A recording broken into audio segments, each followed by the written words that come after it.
The number one contender for Night of Champions has been set. Hello, my name is Matt Maher, aka Imp, and we are live here on LOP Radio, YouTube, and also up later in podcast form. Links in the description, or head on over to wrestlingheadlines.net for all your latest wrestling news and all the different links here for LOP Radio.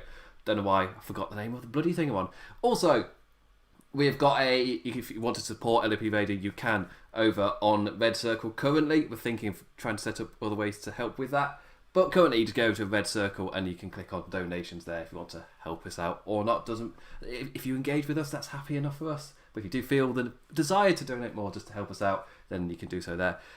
Anyway, I keep forgetting to plug stuff. I'm awful at self-promotion. And also, before I get into stuff as well, Maple Leaf wrestling history as well, going in like a deep dive into Canadian wrestling history. New series here on Laws of Pain Radio has also been uploaded onto the Laws of Pain website for the first time. There is already a little bit of an archive on LOP Radio itself, so if you want to go over there to get a history of that, I guess the closest I will align it to is WWF Legacy Series, but with jokes. That's harsh on Legacy Series. Mystic puts a lot of work into making that humorous and kind of flow. But I guess more interjected into the format is a better way to put it. So anyway, if you want to go check that out, especially if you're Canadian, would highly recommend it if you're Canadian. Anyway, yeah, a big viewership are Canadians. But tonight is Monday Night Raw and talking about the number one contendership for Night of Champions. And that's the segment I'm going to start with. And I'll go through the show in order, so I'm going to retread the kind of qualifying matches later once we get to them. But to start off with, the main event, so spoilers when I get to singles matches, it's going to be Randy Orton versus Keith Lee versus Seth Rollins in a triple threat match. Each man qualified via 3 singles matches earlier in the night, and then that gave us number one contendership match in the main event. And arguably, this really helped Raw flow, because Raw itself for me was a lot of retreading, a lot of very familiar ground, and a lot of kind of, I guess, some building blocks, but I didn't really care for a lot of it, and a lot of storylines that haven't really gone anywhere, or you're just establishing something which previously hadn't been established, and the only thing that really worked for me was this tournament.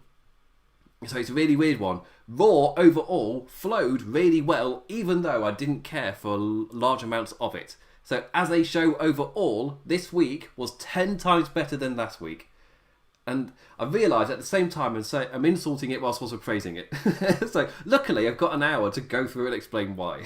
So that might really help. But this tournament, for me, was the biggest reason why I did enjoy the show. Why it was able to flow for me. All 3 of the qualifying matches were great, especially in building up of stories and things playing off of it as well, and building the characters for the main event. And of course the storylines they're currently in for all the competitors was played off of too. And you get to the main event, and again, Randy Orton and Seth Rollins made Keith Lee look like a star. Everyone Keith Lee's going up against is making him look like $1 million. And it's like, yes, you're seeing a lot of effort to get this guy over. But for me, that's great. I'm just going to check that my sound is definitely coming through. Yes, it is. We're fine. A slight worry. But yeah, so we've seen a lot of effort being put into getting Keith Lee over, which it's the kind of thing where if we'd been seeing this normally, it might even be a little bit of we're going into this pattern. But the fact we've not seen this, as in this kind of thing where you put in a lot of effort to try and get somebody over, like, yeah, this should be standard. That's been my criticism for like Monday Night Raw. And when I'm kind of criticising AEW or I guess NXT, it's normally to a higher standard. So when I'm praising or criticising like Monday Night Raw or SmackDown, it's to a different scale because a lot of the basics aren't being done. So you kind of need, you can't criticise them the same. So like a 3 out of 5 for AEW is not a 3 out of 5 for Raw. They're different purely because of the different ways the basics are being met. Therefore, I criticise them differently. But putting effort into getting a new person over, for Keith Lee, it feels so damn refreshing, partly because we don't see it. You see this in the other companies, I say companies, NXT is WWE, but you see it in NXT. You see it in AEW, you'll see it in New Japan, whatever, Lucha Underground, you saw it. Jeff Cobb, anybody, in terms of ever getting a big guy over. But still, it is refreshing to see, and I can praise it now. And I can give all the different reasons of, or maybe it feels even greater because it's a thing that you would think would normally happen, but we are seeing it now, and so I can still praise it. I can still say, yeah, you are doing a good thing. I just want to make note as well that if somebody like AEW was doing this, I wouldn't be praising them as highly for doing it, because you see kind of this similar amount of effort and kind of consistency and pushed a little bit more. Again, in AEW, they've not been around a year yet, so again, a different level of assessment too. Tangent. I said it's a tangent coming, has made it back. Point being, it's fantastic to see WWE debut a new star and get really behind him. Like, in terms of the males roster, this hasn't happened since Kevin Owens, and that was half a decade ago. Like, that's crazy. Just to think it's been that long since they've had like a genuine main roster guy come up and immediately is being put over by main event guys. That's a really big deal. It's been 5 years. It's like the start of the NXT era, essentially, almost, compared to now where it's the next one. Like, that is crazy. Absolutely crazy. But it's great to see. So I'm praising it. It's just, it'd be nice to see it more often. And in the world where you see a lot of kind of character storyline stuff, this stuff burnt a wall, steal what sticks, and it's very short-term storytelling. We're in an era now which has got like quite a few scattered things of long-term storytelling. Like Sasha Banks and Bayley's my prime example of that. There's some stuff which we go, oh look, there is. It's like, no, doing a thing and then not mentioning it for years, and then recording back to it and going, oh look, no, that's not. That's looking what pieces you've got to create something new, and you can harken on stuff from the past to link it through. That's why I've called Bray Wyatt the Humpty Dumpty Demon, kind of making all the broken pieces of people's characters kind of just make sense by referring to their past. Which again should just be a standard thing. Characters shouldn't be so random and all over the place that you need a Humpty Dumpty Demon to put them back together again. You don't need that. But massive props to Keith Lee for the way they're doing Keith Lee at the moment.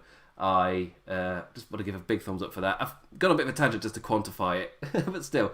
But the main event, the match itself started with Orton rolling to the outside to start with, immediately changing his mind from working with Seth, who took umbrage with that and argued with him at ringside before Lee dragged the Messiah back in and turned the man inside out. Keith Lee's strength is being really put over, and the thing I do really like is they've not really highlighted his athleticism yet. It's been purely his strength, and I guess part of his speed's been in there too. But the thing that all the NXT viewers know, that man is extremely athletic. Like, his matches with Dominic Dijakovic, like, seeing how he's wrestling now is like, it's quite tempered in comparison. I realised like how kind of just a tad just a tad more tempered than his match with Dijakovic at TakeOver. Point being, Keith Lee's extremely athletic, so seeing him in this kind of tempered down state where they're really highlighting his speed and his strength, it's like when he gets that moment to show off his athleticism, for me it'll feel 10 times more wow. Like, wow factor will be there, just so much stronger. It's a shame it's not going to be in front of a crowd, but that wow factor will be there when he does that perfect move of his, like as a big lad where people just know him as this big strong guy. It's like, yeah, I like everything they're doing with it. It is pure great. Obviously, presentation stuff aside, like the actual push has been great. But when the Messiah is being kind of thrown around by Keith Lee, that's when Orton capitalizes, which is, I guess, the best word to explain Orton's main event performance here. I guess throughout the entire night, wrestling this match smart. Like when Rollins is going at it maybe a tad too emotionally, and Lee looking to impress so much. Like, he can capitalise on both of those factors.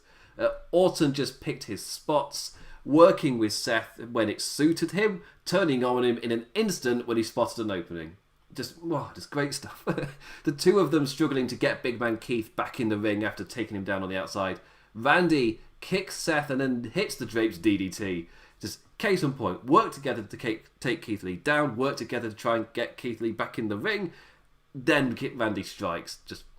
It's just great. Like, and now's counter from Seth, turning an RKO attempt into a Falcon Arrow. It just, he try and capitalise, but he's still Seth freaking Rollins. The two fighting allowed Keith Lee to get back in. His strength on full display as Orton and Rollins made him look like $1,000,000. just launching themselves all over the place. Like, he was throwing them around the ring, pouncing Orton at ringside, tossing Rollins over the announce desk. Back in the ring, Seth countered Lee's spinning slam into a pin. Lee kicks out, but Lee powered Seth high into the air after the attempted curb stomp follow-up and right into the Spirit Bomb, when opportunist Randy Orton struck at the perfect time, catching Keith Lee with the RKO before pinning Seth. He hits Keith Lee with a move, but goes over to pin Seth, who'd just taken the Spirit Bomb. Oh, that's it. Orton is number 1 contender for the WWE Championship once again. And that really nice touch with him pinning Seth over Keith. The big man going over strong and putting over the finisher to boot as well. Like, of course, Orton would know exactly how devastating the Spirit Bomb is after it put he himself away just the night prior. Just the night prior. It's like, yeah, damn strong main event to end a genuinely, I'd call it a genuinely well-flowing Raw, especially after last week. That's my number 1 thing. That's my current gripe at the moment with Raw, is the pace of it. Do I hit a fatigue point? And this week, surprisingly enough, didn't hit a fatigue point. So there is no fatigue point of the week. The show genuinely flowed. So congratulations, and most of that praise goes to this.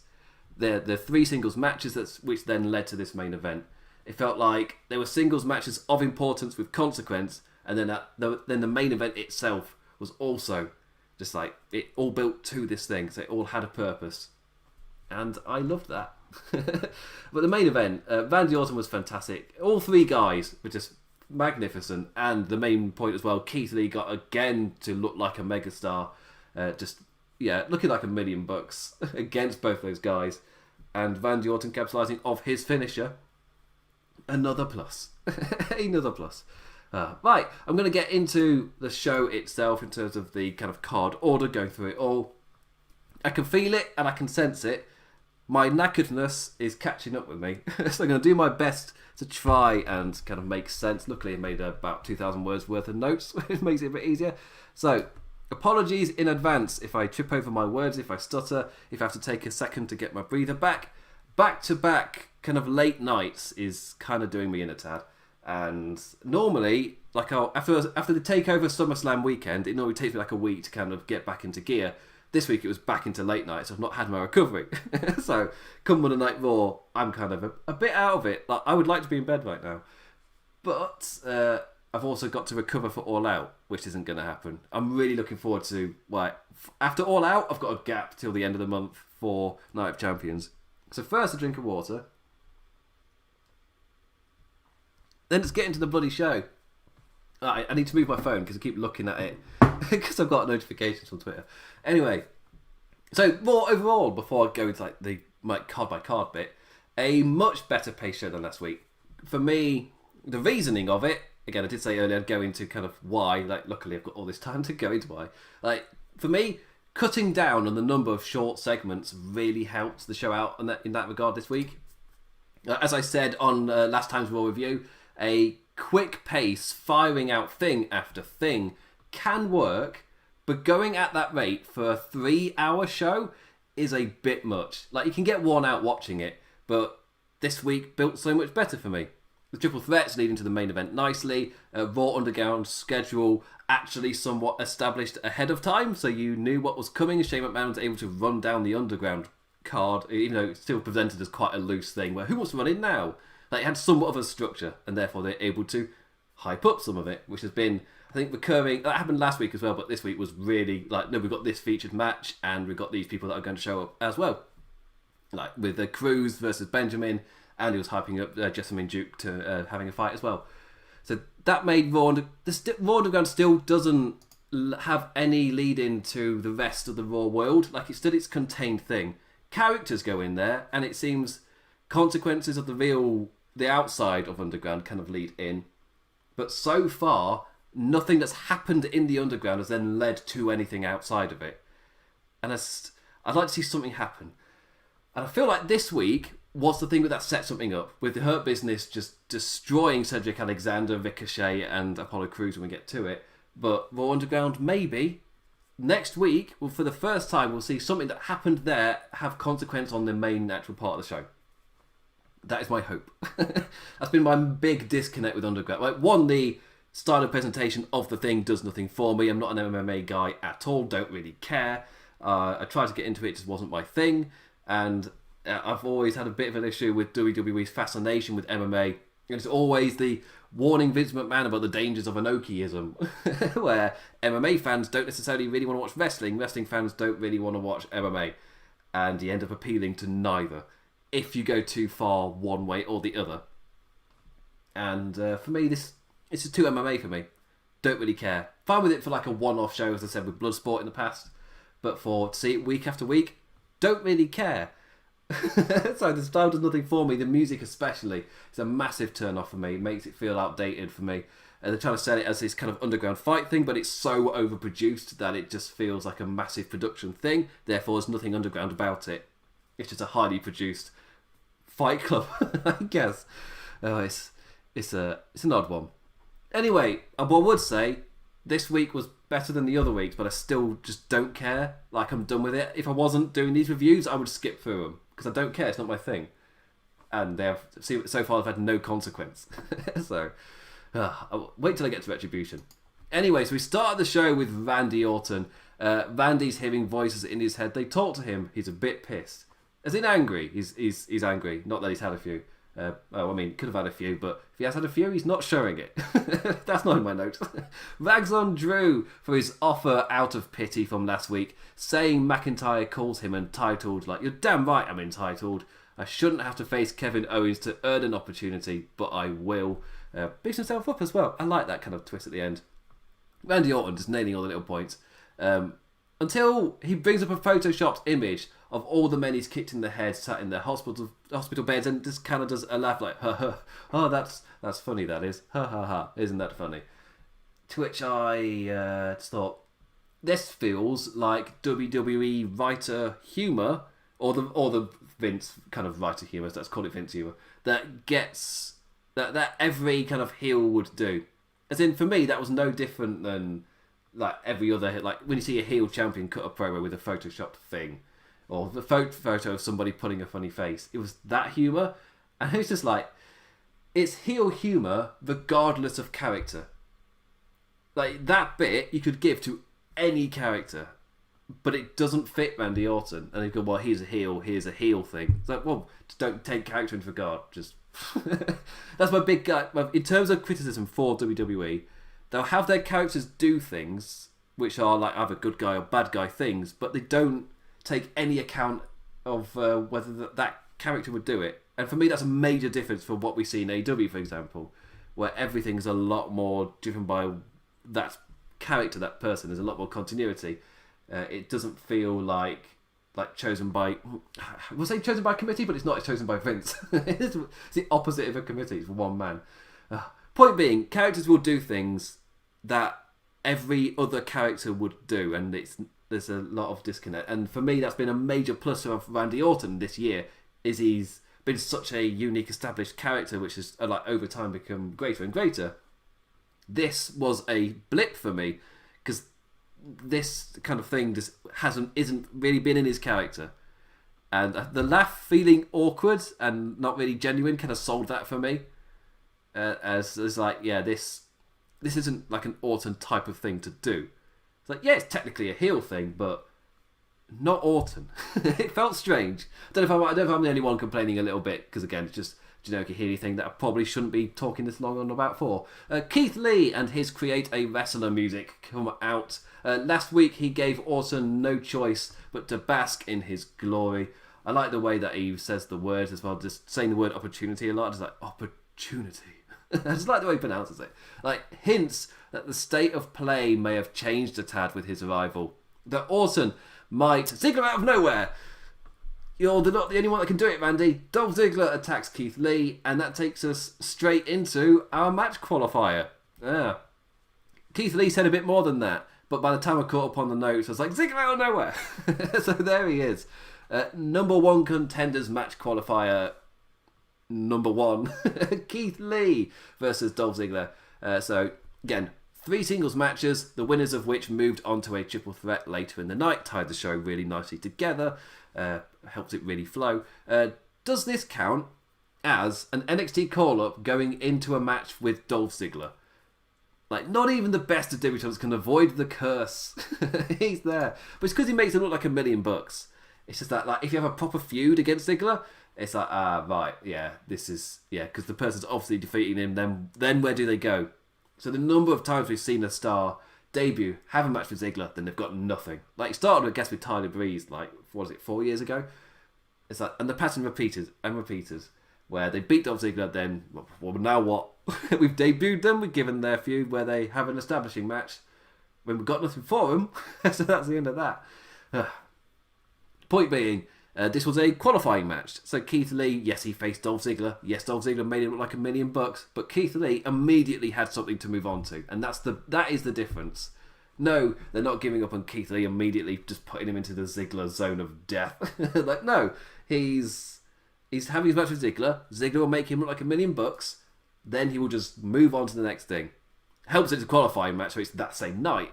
But point being, this isn't Keith Lee faces Ziggler, oh no. This is, no, Ziggler makes him look like $1 million, then both kind of drift apart, go to their separate ways.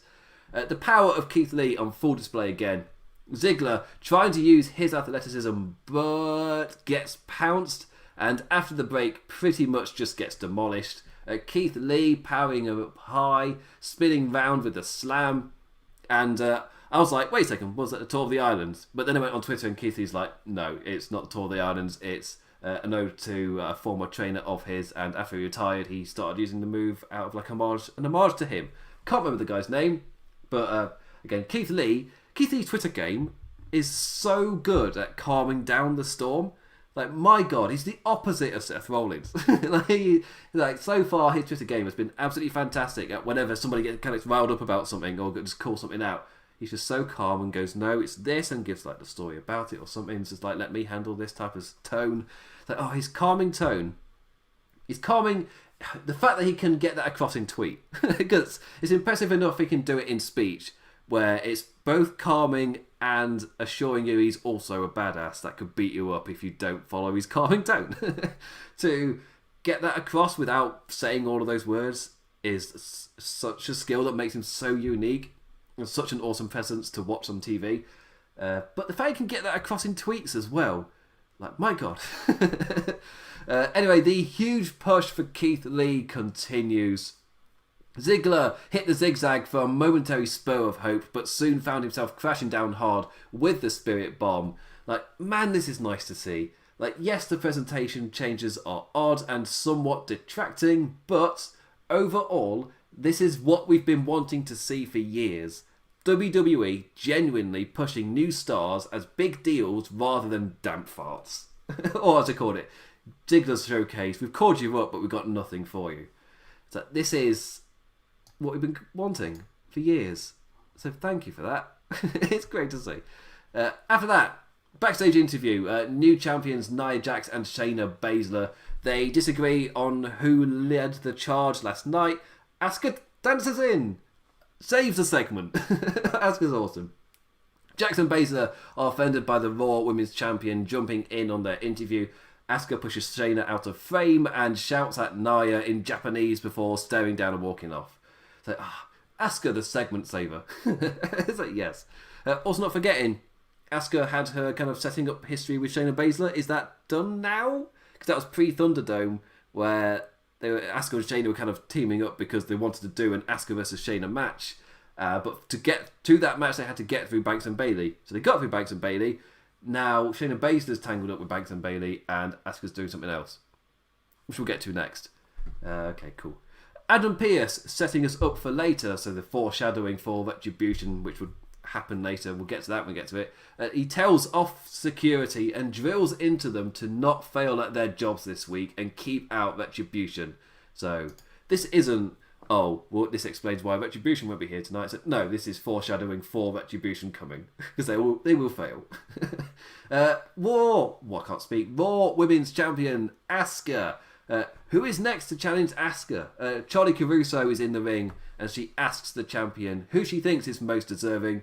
She says she's beat a lot of great women and lists them all. It doesn't really matter who is ready for Asuka, because Asuka is ready for anything. Like, yeah. For some reason, I just put the over pronunciation only on the last word. Mickie James's music plays. The veteran comes out and she says she can recognise a great champion, and out of respect, Asuka should be the first to know that she's coming for the title. You see that kind of respectful back and forth glance as well. Natalia's music hits. Her and Lana walk on down in their wrestling gear. I smell a Teddy Long, player. They chat crap at Mickie until Asuka has enough and shouts that she's ready for you and you and you. The mini brawl breaks out and the faces stand tall. The last one with the elongated U was at Mickie James. So, yeah. So get your fight, and then when we come back eventually, Asuka is on commentary. So backstage, Viking Raiders and Cedric Alexander, they're joined by Demi Burnett from The Bachelor. I think I've said that right. See, I can learn names. It's been weeks we've been calling her Blonde from the telly show, then Blonde from The Bachelor, a woman from The Bachelor, and eventually Demi. I've got it. Why is she still there, though? It's interesting that she's, all these weeks later, I was just like, oh, is she just because they filmed the PC stuff in bulk? It's like, no, this is like weeks down the line in a different location. She's still there in this storyline, in this love triangle, a really long love triangle arc. The three of them go to get ready for their match, but not before Demi gives Ivar a kiss on the cheek. After they all leave, with Demi quite hilariously standing there till someone gives her cue or camera to move. She just stands there, stares. Then obviously her eyes kind of change direct. It was like, okay, then she's off. I found that hilarious. Garza then walks in stage right and just creepily stands there holding a rose like, pretty lady. And then we cut away. Lana versus Mickie James. I British that up a bit. Lana versus Mickie James. In spite of commentary leading into multiple videos and a backstage bit setting up an upcoming match, we're still in this segment. That was really jarring for me. Like, we did the whole Mickie James, Asuka kind of standing tall at the end of beating up Natalya and Lana. Then we came to the commentary hyping up Retribution. Then we went to the backstage bit, and then I think commentary hyped one more thing, and then we're back to this match and we're set to go. Asuka's on commentary. Great, but you moved on from this segment, but it's still going on in the ring. How straight were they? What were they doing whilst all of this was happening? Whilst you showed a full video package for Retribution. It's so strange. Lana, in the match, Lana pisses about, trying to use shenanigans and whatnot to her advantage, but yeah, that ain't going to work against Mickie James, putting over that she's a veteran, way smarter than all of that crap.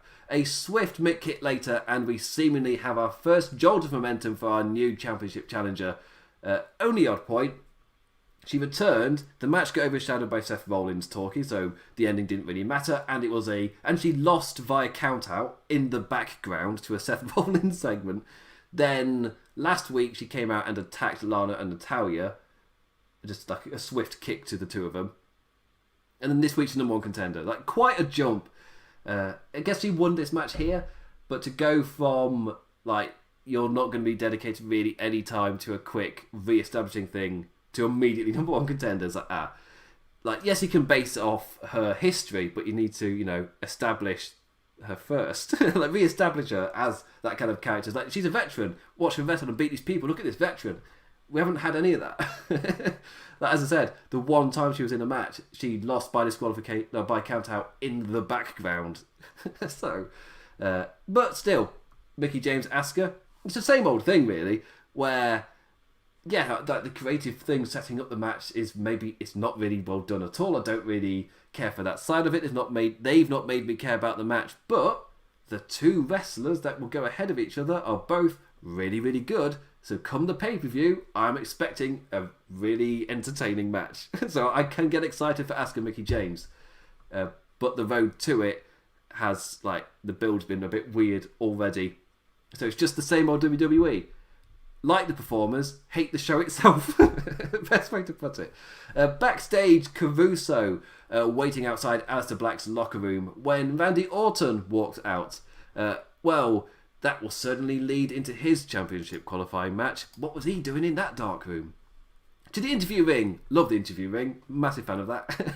The Iconics Ready Fenders tag match later tonight, where the losing team must disband. They talk about how they've been best friends since school and somehow made it to WWE together, trying to make you care for the heel team just before a match where they must disband.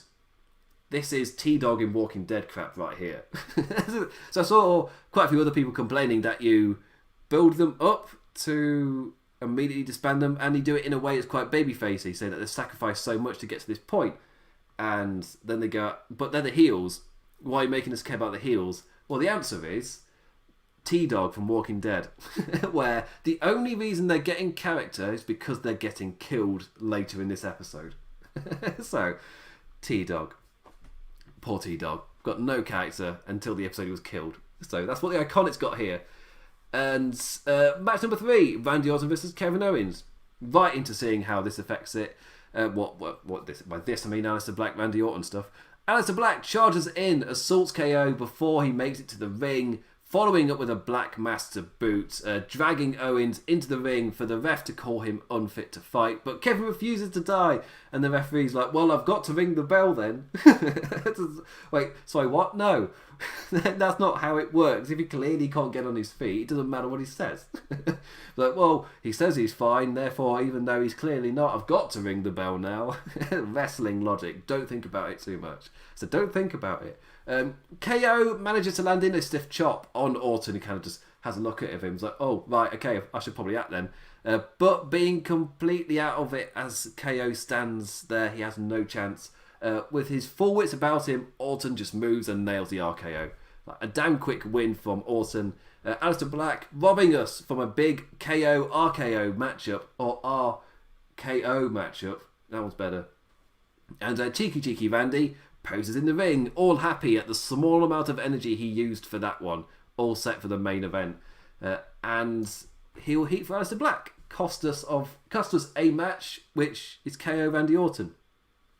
I'd like to see that match, and the fact we've been cost it and we're not able to see it, good stuff. Backstage, Mysterios, the whole family is there, all 4 of them, including Dominic's sister, Ray's daughter. I was stalling to try and remember her name because I'm pretty certain they said it, but it's not happening. Can't even remember Rey Mysterio's wife, and this is like the 3rd episode she's been on. Caruso talks about how difficult it must be. Caruso asked Mysterio how difficult it must be to not be able to compete against Rollins tonight in a qualifier. Ray's like, yeah, it would mean the world to me to get that revenge. But if there's anyone on earth I'd like to take my place, it'll be my son right here. And Dominic says that he's got a 619 with the Monday Night Messiah's name written all over it. And just a family moment. I guess setting that up. The later their match was great. Really impressed with Dominic so far. I like kind of Ray taking a bit of a backseat, a little bits on the television as well. The Hurt Business. We've seen Ray so much and we'll get to see him lots as well. But apparently this injury is legitimate, so we might be getting more Dominic than we were meant to. Kind of maybe like this week. Hurt Business, VIP Lounge, Clean Shaven Porter. It took me a while to realise. I was watching him just like, there's something different about you. And I just thought, like, you've shaved your beard. He hypes up the first VIP Lounge from the Thunderdome. Like a half an hour in, it's the first time I've done that. He introduces the new United States champion, Bobby Lashley. Bobby did exactly what he said he was going to do. He beat up Apollo Crews, put him in the Hurt Lock, and took the United States Championship. He says he'll get Apollo back for his post-match attack. Shelton jumps in, making note that he'll be beating up Crews himself in Raw Underground later.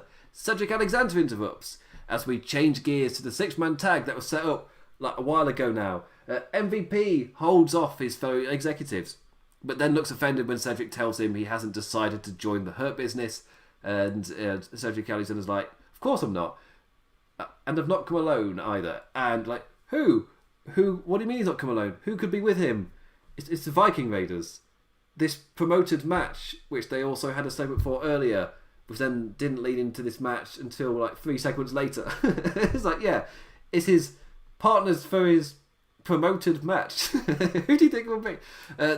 Viking Raiders jump Lashley and Benjamin, and our 6-man tag is ready to go. Hurt Business versus Cedric and Viking friends. Like, hey, I guess you can't be out here pinning Ricochet, Mustafa Ali every week because they're wrestling on main event. Standard fair tag here, the kind of tag match we've become used to seeing in the middle of these Raws as of late. Some added fire when Alexander tagged in opposite MVP before getting beaten down, of course. But other than that, it was your standard fair, like, back and forth tag. The story of Alexander really being in trouble, getting beaten down by the Hurt Business. Lashes and Benjamin pulled the Raiders off the apron. In deep trouble, Cedric ducked MVP and rolled him up for the 3. MVP, instead of leading the beatdown, he smiles and he claps. Samoa Joe notes on commentary, just lets us know that Cedric used the tights. It's like, seemingly Porter is very happy seeing the man not exactly win clean. Like, the effects of that Hurt Business medicine kicking in, perhaps. And I really like that. I thought it was such an awesome character trait for MVP to, yes, get rolled up and to lose, but to then just smiles like, you cheated there. You might be coming around. The effects might be happening. Like the slow, kind of gradual influence of the Hurt Business taking over as like rather than a quick heel turn. Like, oh, yes. Yes. It's great. After the break, though, I felt this was a little bit against it. The trio are beating down Alexander backstage, stomping on the man, telling him he's got to learn until Cruz and Ricochet run to make the save. So in terms of got to learn, that's either you don't mess with us, we will beat you up, or join us because we'll be there for you. Your friends aren't here for you whilst you get beaten up. I don't know which one it is. And because it's WWE, well, in terms of MVP's arc so far, this is building up quite nicely long-term storytelling for MVP and him trying to recruit people into the Hurt Business and the way he goes about it.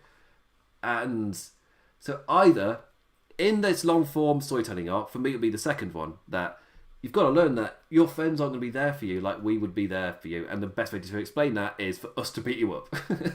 Or it's their heels, they beat him up. So the first, that one is what I have been used to with WWE. But in terms of the arc so far, this very likely could be the second one. So I don't want to say wait and see. But the reason I have to wait and see is because like recent WWE has told me it's the more simple one. When I say recent, I mean past years. That's a better phrase, actually. Past years, WWE, recent years, has told me that it's probably the one with the least depth. Really recent WWE has told me there could actually be some depth here. Because they're seemingly they're kind of turning that ship around and giving us the kind of storytelling we've been asking for years and turning away from because we've not been getting it. And now we are. Maybe that's that AEW influence, is having no influence at all whatsoever. Or it was just the pandemic really like, oh crap, we've got to, stop pissing people off, stop losing viewers. That might be, quite a good tactic. Number 5 segment, reaching 1 a.m. Winner earns tag team title match. Again, near 1 a.m. Sentences aren't happening. So the winner earns a tag team championship match. The losing team must disband. It's the Iconics versus the Riot Squad. Well, this is one way to protect yourself from booking the same thing over and over again. A match with consequences, guaranteeing you won't be able to book the match again. Oh, it's genius. Oh, you have to change it up. Another really short match for these 4, which has been like part of the course. Riot and Morgan finally running smoothly on the same page. Morgan even jumping in and making the save after noticing a charging Peyton, leading to a series of roll-ups like back and forth between Billie Kay and Ruby. Ruby's able to keep Billie's shoulders down for one of them, and that's it. And the Iconics are no more. Will we see this lead to the much-rumoured push for Peyton Royce, who's been winning bodybuilding championships? That last bit pretty much confirms a yes for me. Yes. And keep in mind that it was Billie Kay who lost the match, which might kind of lead into later, and I've not really heard kind of brought up that much. The final championship qualifier, Seth Rollins versus Dominic Mysterio. This was once again bloody brilliant. Rollins eyes Murphy with disdain, with the Aussie passing him the microphone. Like the Messiah goes off on him for kicking him in the head and getting pinned at Payback. Tells Murphy off, and that he can't have that risk there tonight. The risk of him potentially costing him the match again. Shouts at him to get out and think about what he's done. Get out so he can defeat Dominic Mysterio by himself. On the ramp, Dom runs out and clobbers the poor Aussie. Oh, the poor lad. Gets shouted and then just beaten up. Straight into the match we go. Dominic once again impressive, this time without the bells and whistles of multiple men interjecting during the match. It was just him and Seth, and I feel like this was Dominic's best match because of that. Like, it was just the two of them having a match with no bells and whistles. And so he's improved, he's impressed week after week. We met every single bar set in front of him, and for me this was the next bar of, you've had these matches with kind of like the bells and whistles, now have a standard match, a short one granted, I think it was only like 5-6 minutes, kind of like you can get your spots in and Seth will help you look amazing because he's a fantastic wrestler. But you have that kind of shorter match, but it is one without all the bells and whistles. It's like he met the bar again. Just all these little, like, week after week, the bars like, well, see if you can do this. See how you then do in this environment, and this one, and this one. And he's nailed it in every one. Seth Rollins, obviously a fantastic dance partner, but Mysterio continues to step up week after week. Dom ran riot as we went into break, quickly going for the 619, which was obviously avoided at that point. But he was in full swing as he launched himself off the announce table down onto Rollins. Back from break, not so much. Seth grounded and wore him down. Mysterio finally able to counter a buckle bomb and send the Messiah flying into the turnbuckle. A stunning moonsault to boot as well. He's more athletic than his old man. Crossbody to the outside. Back in for the 619, which hits, but he whiffs the frog splash, crashing down hard onto the mat, and Rollins right in with the curb stomp. 1, 2, 3, and we have our main event set. Keith Lee, Randy Orton, Seth Rollins. That was one solid triple threat. And Dominic Mysterio continues to be impressive in defeat. The perfect booking for a rookie. It just gets you behind him as well. In anger, Rollins follows up with a second curb stomp. Cuts to Ray. It's like, oh god, I'm going to have to... Oh no. And he kind of goes off camera. And I don't think he actually went out, but then it showed us Dom in the ring. Just having been taken out after Mysterio then left his family as well, so he's in limbo. And this takes us to Raw Underground, which I kind of talked about. It was good to see it have some purpose. They also hyped up Titus O'Neil. But of course, again, Raw Underground's not for me. I don't like the style of the wrestling, the style of the presentation, the production. Everything's just a massive turn off for me. Nothing about it hits for me. I've heard some people say, well, I had Vance Morris from Chairshot Radio, who who came onto this show a couple of weeks ago, and he was really positive about Raw Underground. Whilst me personally, it ticks all the boxes that aren't right for me. But that's again, WWE is a very big variety show, and for me, this is the part of the variety that doesn't click for me. Titus powers some folk about. Riddick Moss steps up and takes him down, seemingly bests him but gets thrown out to the ground. This week, that rule's not in place. What are the rules here? That used to be like the end of it, but now it's not this week. The two brawl a tad before getting back up to the mat. Moss kicks him and knocks Titus O'Neil out with a single punch. That was at least cool establishing that for Riddick Moss. But again, so far, nothing in the Raw Underground has had any consequences the following week or outside of that world. So it needs consequences for any of this to matter, otherwise it's just random crap. So I'm going to care about it even less. But we got stuff later, so hopefully. Street Profits. Coach Dawkins has got a scouting report on Andrade, Garza and Vega. Ford and Dawkins are something... No, that's not right. Are always entertaining, that's it.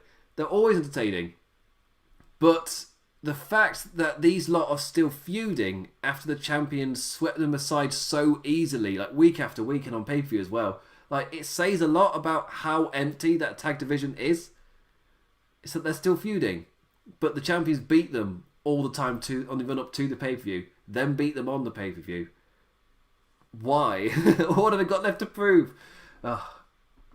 Anyway, so earlier today, they cut to Tozawa, who arrives with his ninjas in the family pickup truck. Obviously, he's not on the list to be allowed into the parking lot though for the show. Tozawa steps out, checks the security guy's list, and it's blank. He unzips a man's jacket to reveal that he's wearing a ref shirt. Oh no! R-Truth sneaks out of the security booth and rolls him up. 1, 2, 3, and we have a new 24/7 champion. R-Truth getting close to, or maybe already being, the wrestler with the most reigns, championship reigns in WWE history. He's racking them up. Quick cig of water. I can normally get through these shows without having to properly pause. But again, the fatigue is hitting. I didn't need payback. I needed to recover. Tornado tag. I think is this the last segment I'm talking about? Yes, it is. Oh, I get to Retribution. I get to end on a positive note of the Retribution man. But here we got a tornado tag. Street Profits versus Angel, Garza and Andrade, joined by both Zelina Vega and Debbie Burnett. Cups raining from the sky as the Raw Tag Team Champions make their way down. For me, that's been an amazing addition to their presentation. It really makes them feel like a big deal, and it's cool seeing the Cups come down in the Thunderdome. The heels using the tornado rules to their advantage. Both legal at the same time, no breaks for the ropes. Taking out Ford and really going at Dawkins, who didn't even need his partner to burst with fire. But Andrade and Garza seem to relish in the tornado format. But with Ford back in and running strong, he goes to shake the ropes crazily, and the lights flickered. And Angel immediately knows what that means, jumps straight out to Demi and just leaves through the where the crowd would be area. Ford in confusion in the ring, like what do he do? What does he do? So he goes to cover Andrade, but the ref's gone. So even more confusion. When Retribution jump in from over the barricade, the commentators immediately make to run. 3 of the Retribution people circle Vega, who is like, alright then, and then goes to fight and gets beaten down herself. The rest beat the 3 men left in the ring before making charge for the back. And that's where we go to break. We come back from break and they do a full professional rundown. Again, if they're a chaotic, against the company kind of set of people, stop professionally recapping them. Back from break, Adam Pearce he's shouting at his security team, but not after the commentators have done their full professional recap. Not contrasting. The conflicting ideas or ways of presenting, like which one are you actually going for? Raw Underground again. So before we got the actual structure of the show still happening in spite of this random gang being about. It's, again, jarring presentations. Retribution for me are dying quick. It's clearly got no direction, and they need to. I'll get to it in a second. Do Raw Underground first. So Shane tries to cheer up the Iconics, who are both there with him, before Jessamine Duke batters a lass. Another steps in, and Shafir interferes. That's the worst pun of the night. She interferes to beat up the second one, and the 2 horsewomen eye up the Iconics, and Peyton throws Billy into the horse's den. She just turns around like, you've got to be joking me. I'm not even attempting the accent at this time of night. Kay gets walloped as her former tag partner pulls faces from ringside like, oh dear. And for me, that felt like a sort of momentary, like something of Billy Kay lost. She's the reason that all this emotion, all this anger is in me right now, and she just in that moment just throws her in. She might regret it later. This might have been the split where Peyton Royce is a bit of a healy. It's like, you lost, it's all your fault, you're rubbish or something. I don't know. As long as they don't do the NXT Friends angle, because it's they weren't successful enough to. Well, it's a Invite Squad issue. Like you can't talk about how great you were when you never won. Although they, at least the Iconics did win a WrestleMania match, so they've got that over the Riot Squad. Apollo Crews is outside of Underground. Like the Underground stuff, it doesn't finish yet. With Ricochet and Cedric there, ready to go in, talking to the big lad to let them in. But before so, Caruso walks in and reminds them their week has been crap. Thanks for that, Charlie. Like, he's trying to get hyped up for his fight. And Charlie's like, well, you've had a bit of a crap week, haven't you? It's like moments before the fight. So, okay then. Apollo talks about refusing to be down about the whole thing, to be with his boys instead and take the fight to the Hurt Business. And like, yeah, we're ready. Yeah, let's go. And a properly hyped match in Raw Underground as Cruz takes on Shelton Benjamin. A positive, like there's actual structure to it, and you kind of, this is what's coming up later. It's not that you're not going into it blind, which I think is a major positive. The Hurt Business looked to be dominant as usual. until Apollo talked the wrist of Shelton into a Kimura, and Benjamin immediately jumps to the outside to his stablemates in that direction for the six-man brawl to ensue. And back onto the ring, the Hurt Business make easy work of the trio in that scenario, and they all stand tall above the three men who have all been broken down. So, yes, just, I really like the MVP Cedric Alexander twist on it, but I don't know where else it is going. Unless they, in defeat, all turn heel, join the Hurt Business. I don't, unless it's, can you really do Cedric Alexander? Because it's an establish him joining the group, then like Ricochet and Apollo Crews, and I guess Mustafa Ali, whenever he's there, they all have to get beaten up again, and their momentum just plummets in this time. So where do you go with it? If one of them is turning heel, like, kind of where do you? Angel Garza and Debbie Burnett are still escaping, so we're back to the Retribution thing. It's been a while, but we're back there. Demi calls the group Retribution, which I thought, that wasn't even a bit. Just her as a person doesn't know the word Retribution. And it's like Retribution was the best she could do. So a wee chuckle there. I can't really rag on someone for not being able to pronounce words when, getting close to 1 a.m. I've misspoke so much of this. So, well. When Retribution, that's what they're called, Debbie, burst through the door, the two of them were about to walk through.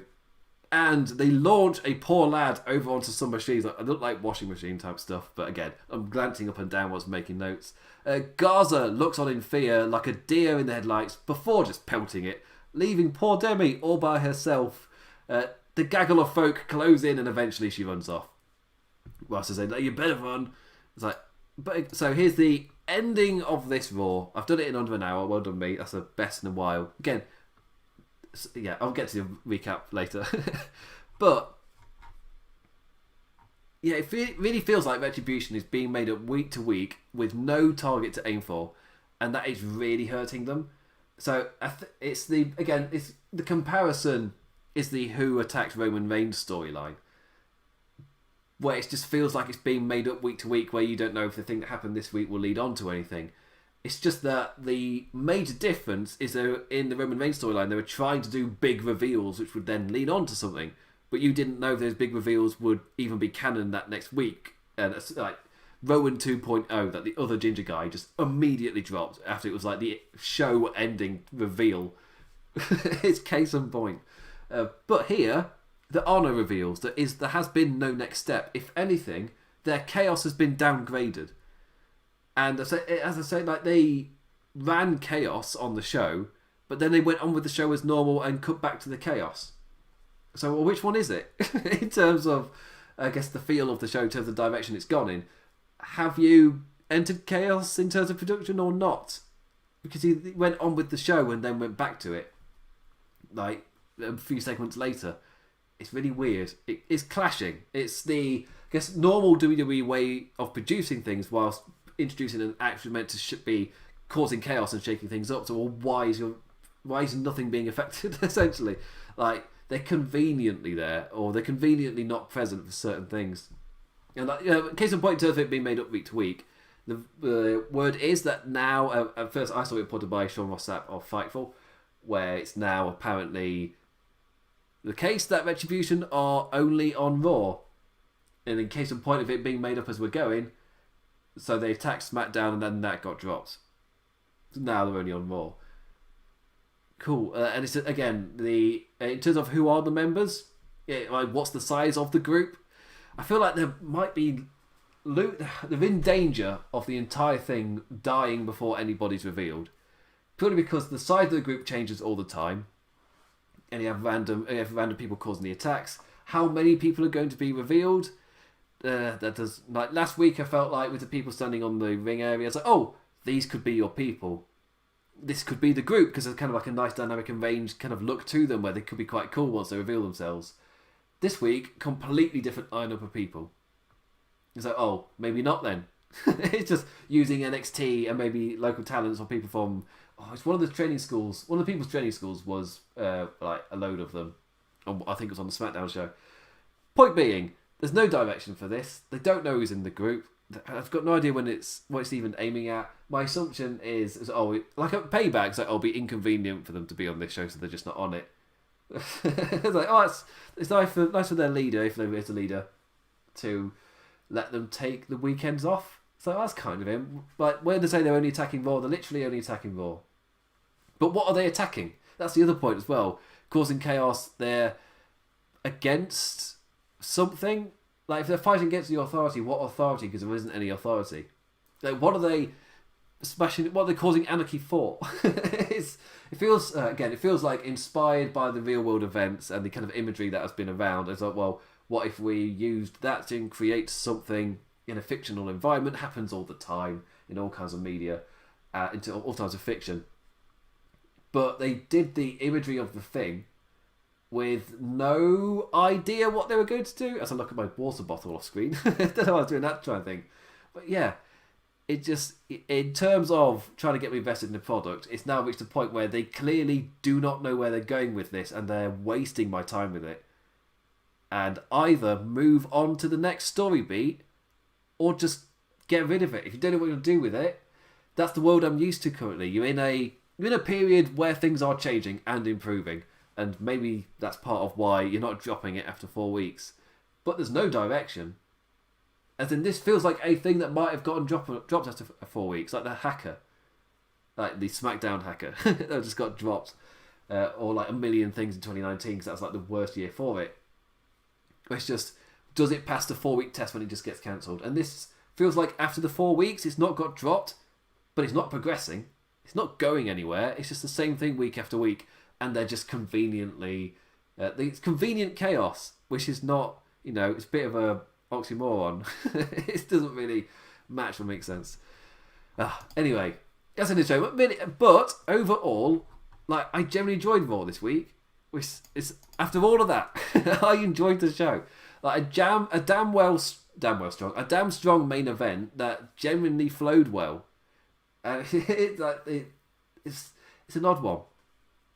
For me, it flowed well, but the reason it did was because of the 3 singles matches and because of the main event.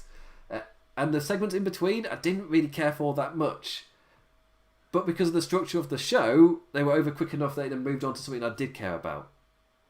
The third hour, which has normally got the most Raw Underground, and it's got the most recapping segments and things. For me, the third hour is the one that I struggle with the most, and I'm using the skip button more and more frequently. There's a lot of stuff in that third hour. Like, they know people have tuned out by then. So, yeah. Anyway, thank you for listening to the show. Again, Raw rating. It flowed in spite of me not caring for a lot of it. That's my Raw rating this week. But that's a massive improvement on last week. Where this week, I've counted the segments. There were only 9 segments. I guess technically 10 if you include like Raw Underground as like a separate kind of thing. I only count Raw Underground once on this show, even though they came back to it. But I guess technically that makes it 10. But last week was like 13, 14. So still, that's an improvement. And that they were just like short segments, which then turned the other segments into their own shorter segments. So it's just like so quick and rapid and things happening. So for me, that's just not a good show. This week, just more time to dedicate to stuff. And the fact they gave it to the main event, this meant it ended on such a good note. Even if it was kind of full of stuff. So yeah. Anyway, that is the end of the show. Thank you for paying attention to this. And obviously this week, if you've been following WWE, you will be aware that NXT airs tonight, or right now. I need to finish, because like, if anybody wants to jump over to NXT, and I want to go to bed so I don't see any spoilers as I'm putting out the final promotions for this. So I will be back tomorrow night for the NXT review, for the NXT Super Tuesday review, for the Chicken Tuesday, for the special chicken offer. The red font they put on the promotion last week was like it reminded me of the, like, spicy chicken adverts. So it's Spicy Chicken Tuesday. So Spicy Chicken Tuesday. Yeah, I'll be back tomorrow with my chicken. It's happening. I'm having chicken. I've hyped it up too much. And so I'll be back tomorrow with the NXT review. And I will also be doing a Lords Bay Radio Aftershock for AEW All Out this Saturday. Still working out if I'll be joined by anybody. But I'll be immediately after the show, I'll be live whilst the birds are chirping in the trees. And my eyes are blurry, unable to read the notes. Normally with AEW, I don't make anywhere near as much notes. And I'll just talk a lot more off the cuff. But still, I'll be there for Aftershock, for All Out. And with that, I say thank you for listening. Please like, subscribe, 5 stars on iTunes or whatever you think you're listening to on all the different podcast outlets. I know a lot of people listen to us on Google and for some reason on Safari, on their Apple. That's what the data says. Anyway, with that, I say thank you for listening and I bid you adieu. I'm rambling on a bit.